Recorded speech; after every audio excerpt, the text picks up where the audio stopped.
So I'm almost 24 years old right now, and I've had the chance to look back at my life and sort of do a self-psychoanalysis.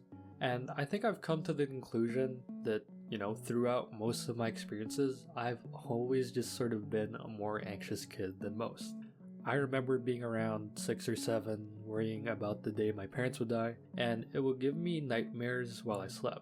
So this anxiety got worse, so much so to the point that, whenever I did notice my parents sleeping around me, or, whether they're taking a nap nearby, I would always check to see if their stomach was moving and that they were still breathing. My girlfriend calls that psychopath behavior, but in my defense, it was just some sort of reassurance that told me they were still alive.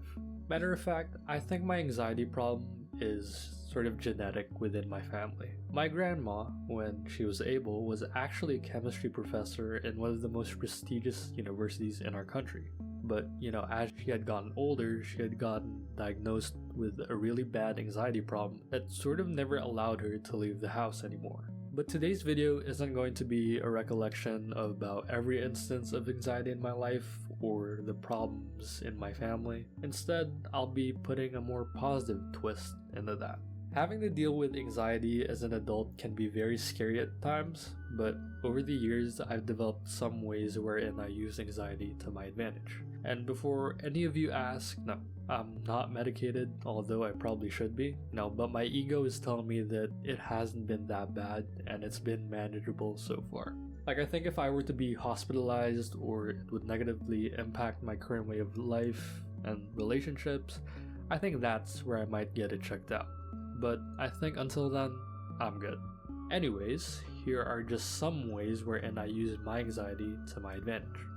Number 1 is using it in the gym. And some of you might ask, how do you use anxiety in the gym? Well, here's how. Any article or video talking about building muscle universally agrees that there needs to be some sort of stimulus or signal that muscles need in order to grow. This can come from increased time under tension, progressive overload, increased volume, or increased intensity. And I'm not going to turn this video into an explanation of human physiology, but the basics of it is that you need to push your muscles hard enough for it to grow. And my anxiety is always telling me that when I exercise, I'm not pushing myself enough. Now, I've been working out for about 5 or so years now, and the new thing that's going around in regards to training is going to failure. Going to failure on every working set around the 6 to 8 rep range with some partial reps afterwards actually helps alleviate my anxiety each time I do an exercise.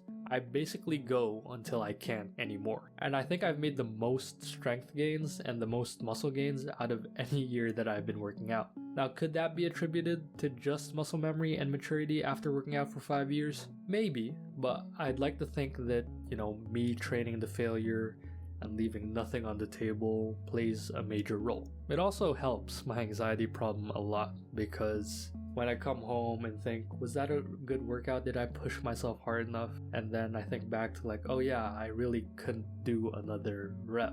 I guess in that I have some sort of assurance that I did push myself today. Now I will say that if you are new going to the gym, that please don't try going to failure. Not until you've at least built some baseline foundational strength that allows you to fail your exercises safely and not put any other body part at risk. The second way I use anxiety to better my life is through exams. I'm a university student, and every time exams roll around, my anxiety goes through the roof.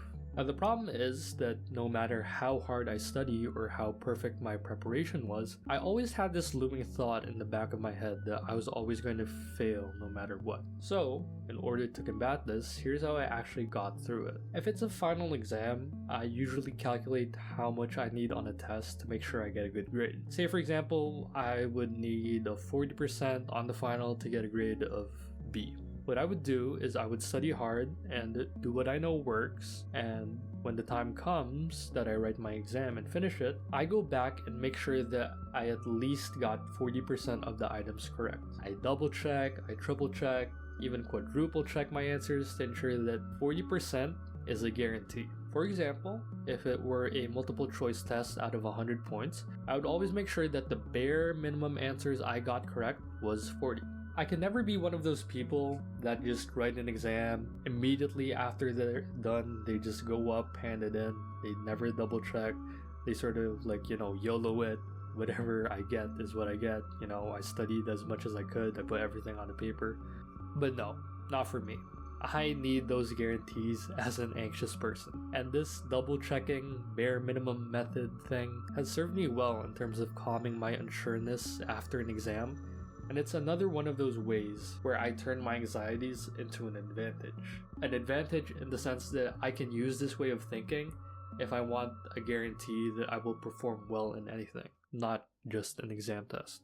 The third way I strategically use my anxiety to improve my life is through preparing for things. I always expect the worst things to happen, and the mindset I've kind of adopted throughout the years was that there was never a time in which I was thankful that I was underprepared, but there have been multiple times where I've been thankful to be overprepared. I usually like to pack twice the amount of underwear I would need for a trip in the odd case that I might shit myself for 7 days straight. I mean, you never know what could happen. But in the event that it does happen, I would be glad to know that I packed those extra pairs of underwear. And just a little side note, AirTags are probably one of the greatest inventions that Apple has integrated into their ecosystem in the past decade.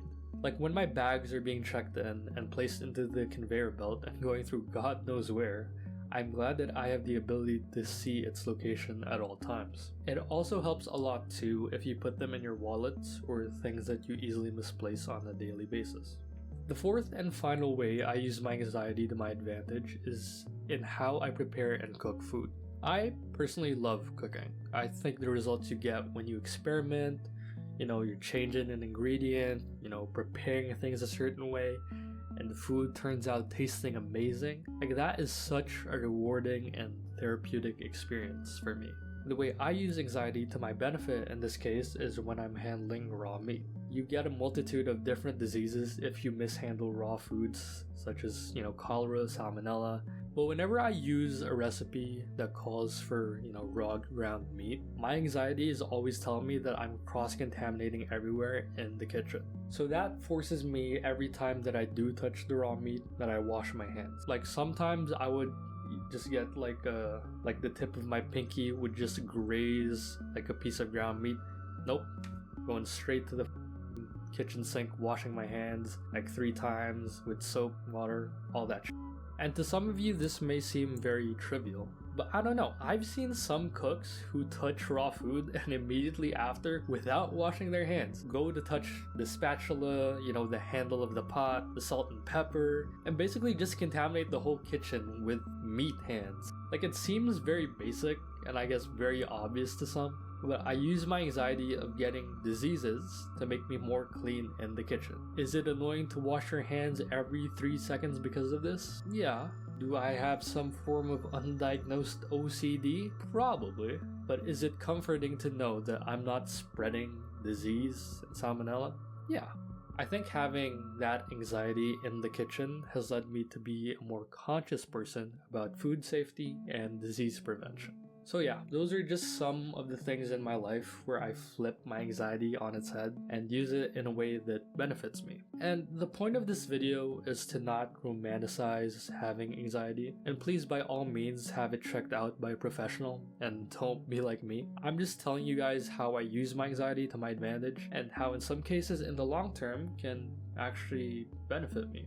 And while I made an entire video talking about how anxiety is awesome and all these, advantages, I'd like to let you guys know that I could have also equally made a video about how anxiety isn't awesome. But I think that's all I gotta say about this topic for now, and I guess I'll talk to you all in the next video. See ya.